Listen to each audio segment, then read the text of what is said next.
아인슈타인은 우리가 알고 있는 모두가 알고 있는 천재죠. 네. 천재입니다. 그런데 그렇다면 아인슈타인이 진짜 처음부터 천재였을까요? 학교에서는 바보였는데 20대 중반에 천재가, 그것도 인류 역사에 기인하면 천재로 변신해서 나타났단 말이에요. 네. 참 여기에 도대체 뭐가 있을까 저는 굉장히 궁금했어요. 그래서 제가 그걸 파고 들어가 봤더니 아인슈타인이 12살 때 인생의 전환점이 하나가 있어요. 그게 누구냐면 막스 탈무드라는 유대인 의대생을 만납니다. 근데 막스 탈무드가 아인슈타인에게 처음으로 권했던 책이 유클리드 기하학과 칸트의 순수이성 비판이었어요. 예. 아인슈타인이 그때 인문고전을 만나고 깊이 그 세계에 빠져듭니다. 그리고 17살 때는 심지어 어떤 것까지 하냐면 친구들 앞에서 선언을 해요. 나는 앞으로, 친구들이 그 당시에 이제 좀 17살쯤 되니까 술도 한 잔씩 하고 그러니까 막 취하고 막 그러니까 아인슈타인이 그 술 먹기 시작한 친구들 앞에서 그렇게 얘기하는 거예요. 나는 앞으로 너희들은 술에 취하면서 살겠지만 나는 칸트의 철학고전에 취한 삶을 살겠다. 이렇게 얘기를 합니다. 네. 그때부터 아인슈타인의 두뇌가 혁명적으로 바뀌기 시작해요. 네. 아인슈타인 스타일의 천재들이 굉장히 많아요. 뭐 쉽게 뭐 여러 가지가 있는데 뭐 앙드레 지드, 좁은 문의 저자, 노벨 문학상 수상, 그분도 학교 다닐 때 굉장히 좀 뭐 아인슈타인과 거의 친구할 만한 수준이었는데 그 사람도 인문고전 독서를 10대 시작을 10대 초반에. 그리고 이 사람이 한 10년쯤 지나니까 어느 날 갑자기 천재 문학가가 돼 있는 거예요. 네, 이것도 마찬가지 케이스인데, 그리고 이제 또 다른 천재, 우리 레오나르도 다빈치. 여러분 레오나르도 다빈치가 원래부터 천재인 줄 아십니까? 원래부터 천재였습니다. 그 사람은 원래부터 천재였어요. 그런데 안타깝게도 이 사람이 30대 중반까지 인정을 못 받았어요. 예를 들어서 이 레오나르도 다빈치가 천재인데 천재성이 발휘가 안 돼서 고민하던 끝에 36살 때 라틴어를 독학을 하기 시작합니다. 독학을. 그리고 밀라노에 위치한 도서관에 가서 인문고전을 미친 듯이 읽기 시작을 해요. 그 독서가 다 마치고 난 다음에 우리가 알고 있는 레오나르도 다빈치의 시대가 열립니다. 즉 뭡니까? 처음에 아인슈타인의 사례를 보면 인문고전은, 독서는 이 조금 부족한, 지적으로 부족한 사람을 천재로 만들어주는 힘이 있고요. 두 번째, 천재로 태어났으되 천재성 발휘되지 못해서 묻히는 사람 되게 많잖아요. 이 사람들의 천재성을 빛나게 해주는 그런 역할을 하고 있습니다. 그리고 세 번째 사례로 존 스튜어트 밀이라는 사람이 있어요. 이 사람은 이제 그 경제학자기도 하고 철학자인데 우리 자유론이라는 그 천재 사상가입니다. 영국 최고의 어떤 사상가 중에 한 명이고 인류 역사에 어마어마한 영향을 끼친 저작들을 쓴 사람인데, 이 사람은 말이죠, 부모님이, 아버지가 결정을 한 거예요. 태어나기 전부터 내 아들은 인문고전 독서 교육을 시켜서 천재를 만들겠다. 그래가지고 이 사람이 8살 무렵에 웬만한 인문고전 다 읽었어요. 다 읽고 아버지랑 항상 토론하고. 그리고 이 사람이 그렇게 해서 천재로 발전을 해 나가는데, 이 사람이 나중에 고백을 해요. 내 두뇌 용량은, 내 두뇌 능력은 지극히 평범했다. 하지만 아버지의 인문고전 독서를 통해서 내가 천재로 변할 수 있었다. 이것을 자서전에다가 써놨습니다. 존 스튜어트 밀 자서전이라는 책이 있는데 시간 되시면 한번 읽어보셔도 좋을 것 같아요. 네. 이 존 스튜어트 밀의 사례를 보면 어떻습니까? 굉장히 평범한 아이를 천재로 변화시키는 힘이 역시 인문고전 독서 교육에 있다라는 거. 네. 이런 이야기입니다. 그리고 뭐 동양에서 가장 유명한 사람은 우리 삼국지의 제갈공명. 이 양반도 인문고전 독서를 통해서 10년 동안, 알잖아, 유비가 삼고초려.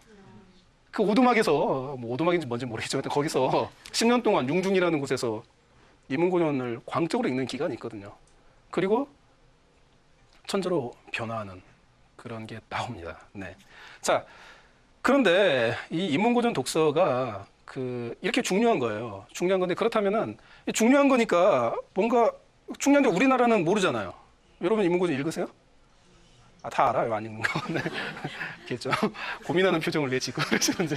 안 읽는 거 다 압니다. 안 읽어요. 절대 안 읽습니다. 그런데 그렇다면 미국은 어떨까? 선진국은 어떨까? 미국은 말이죠, 그레이트 북스 재단이라는 게 있어요. 이것은 심지어 노숙자들 도와주는 클레멘트 코스라는 것도 있어요.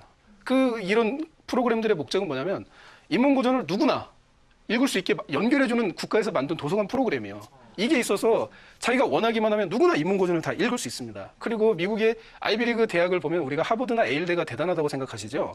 하지만 미국 최고의 그 대학 평가자가 있어요. 내 인생을 바꾸는 대학이라는 이런 책의 저자인데, 그 저자의 말에 따르면 하버드나 스탠포드대는 미국 최고의 대학이 아니래요.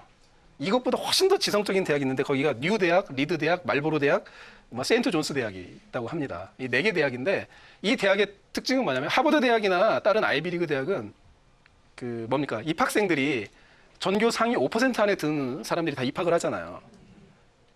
그런데 아까 말씀드린 이 4개 대학은 전교 상위 30%까지 입학을 한대요. 그러니까 하버드 뭐 이런 친구들 하버드 이런 대학에 비교를 하면 굉장히 공부를 못하는 학생들이 들어가는 거죠. 그런데 대학 4년을 졸업하고 나오면 하버드대나 스탠퍼드 대학 나온 사람보다 학자나 과학자나 또는 어떤 뭐 자기 분야의 전문가가 되는 비율이 하버드보다 훨씬 더 높아요.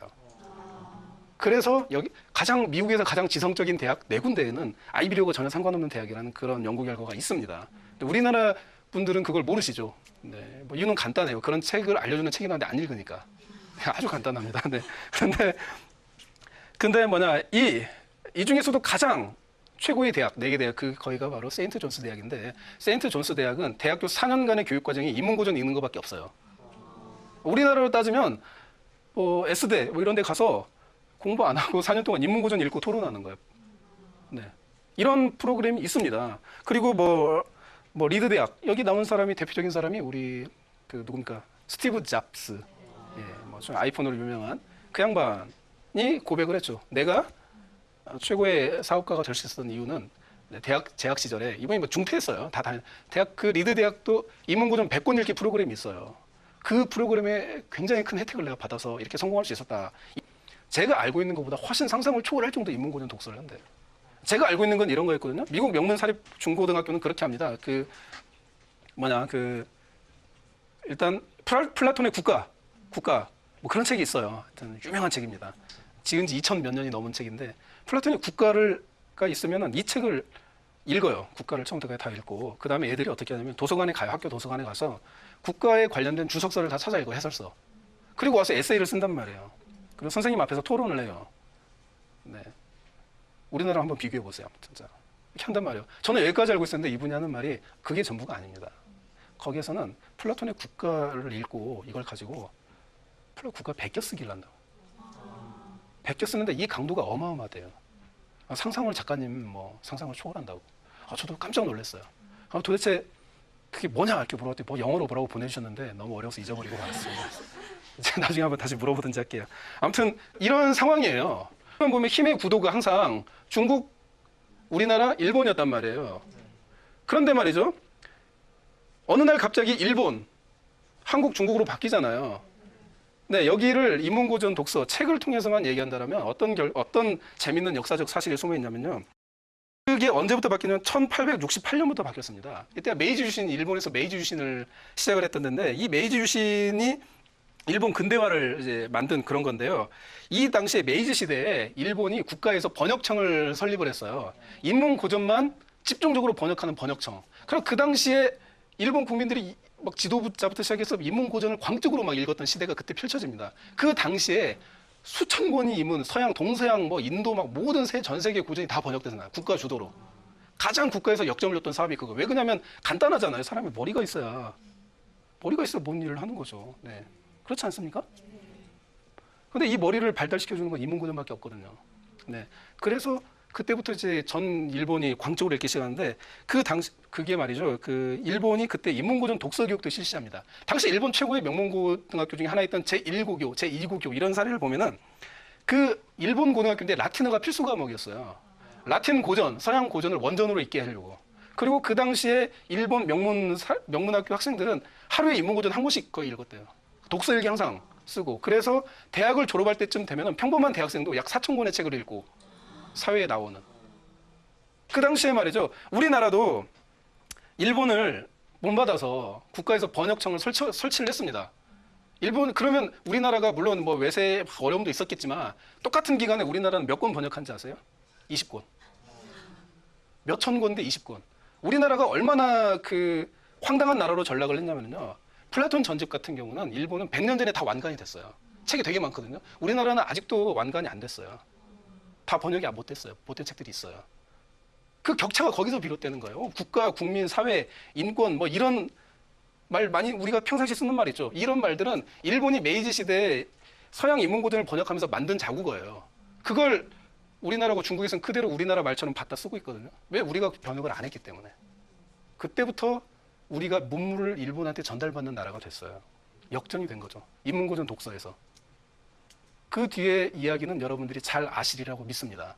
자, 일본이 우리나라를 그렇게 인문고전 독서로 나라의 잠재력, 머리를 만든, 두뇌를 만든 일본이 1910년에 한국을 무단 통치하기 시작하죠. 네. 그때 1910년에 일본이 제일 먼저 했던 게 뭔지 아십니까? 조선 교육령을 반포했습니다. 성균관을 폐지했어요.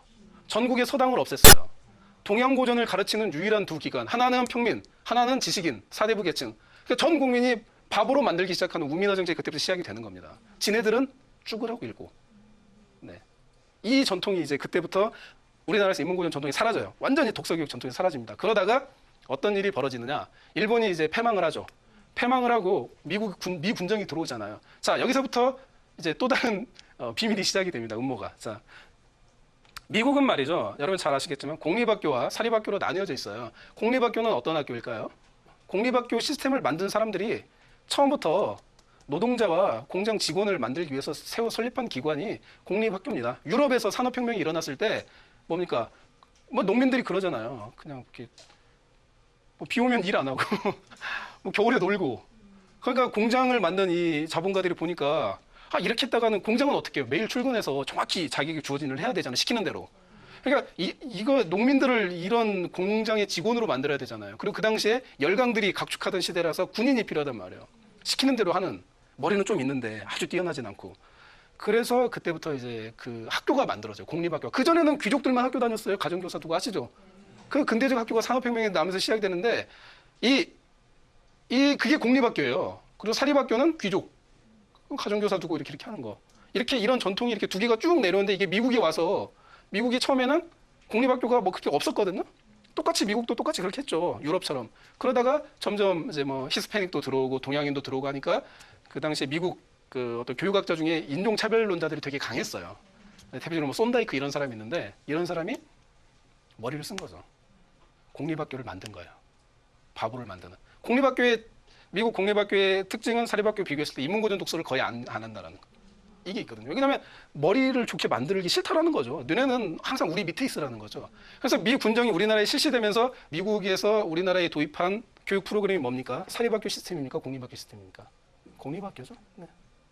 우리나라 학교에서 인문고전 읽나요? 우리나라 모든 학교는 미국의 공립학교예요. 미국형 사립학교 우리나라 있나요? 인문고전 그렇게 열심히 읽고 필사하는 학교 있나요? 없잖아요. 우리는 몰랐던 거지. 속았던 거죠. 음모의 희생이 되었던 거죠. 네. 영원히 선진국가의 격차를 만드는 뭐 두뇌부터 시작을 하니까. 그 재밌는 사실은 일본도 똑같이 당해요. 그래서 일본이 패망하고 미국 GHQ 메가더 정부가 들어가죠. 연합군 정부가 들어가서 제일 먼저 했던 게 뭐냐면 역시 공립학교 시스템을 집어넣는 거였어요. 그래서 일본에서 인문고전 독서교육 전통이 다 사라져 버립니다. 그래서 일본 최고의 지성이라고 평가받는 타치바나 타카시, 이 사람은 도쿄대생은 바보가 되었는가 이런 책에서 그런 얘기를 하죠. 인문고전을 안 읽어서 바보가 됐다. 우리 때하고 비교하면 너무 인문고전 안 해. 일본 이러다 망한다. 우리나라가 인문고전 독서를 안 했기 때문에. 인문고전 독서는 왕과 명문 귀족 가문의 독서예요. 원래 러시아 같은 경우는 뭐 이렇게 평민한테 인문고전 읽히면 귀족이 잡아가지고 감옥에 가두고 매로 때리고, 미국에서도 흑인한테 인문고전 읽히고 그러면 감옥에 가두고 때리고 손가락을 잘랐어요. 예. 조선은 어떻습니까? 조선? 쌍놈이 쌍민 읽으면 양반한테 맞아 죽죠. 항상 원래 그랬어요. 그냥 여기는 지혜의 영역이기 때문에 천한 것들은 오지 말라는 거죠. 이게 세련된 형태로 나타난 게 사립학교, 공립학교인 거예요. 네. 참 안타까운 현실인데 뭐 이제라도 우리가 이제 알아야죠. 그렇지 않습니까? 네. 되게 안타까웠던 게 뭐냐면 우리나라 교육을 보니까 너무 안타까운 거죠. 그렇죠? 뭐 인문고전 독서교육 가르치지도 않고 맨날 막 영재교육, 천재교육 말은 많은데 뭐 안 나오고 영재나 천재는 되게 답답했는데 어쨌든 그 인문고전 독서 교육부터 시작해야 돼요. 네, 영재교육 좋지만 그 다 제가 보기엔 너무 수박 겉핥기식 영재교육이에요. 천재들의 공통점은 뭡니까? 인문고전 다 독서 교육가고 인문고전을 집필했다는 공통점을 가지고 있어요. 근데 인문고전 독서가 빠진 영재교육이나 다른 천재교육이 무슨 의미가 있겠어요? 네. 그 바탕 위에 다른 걸 하는 거예요. 그런데 우리는 바탕 없이 다른 것만 하고 있으니까 너무 안타깝더라고요.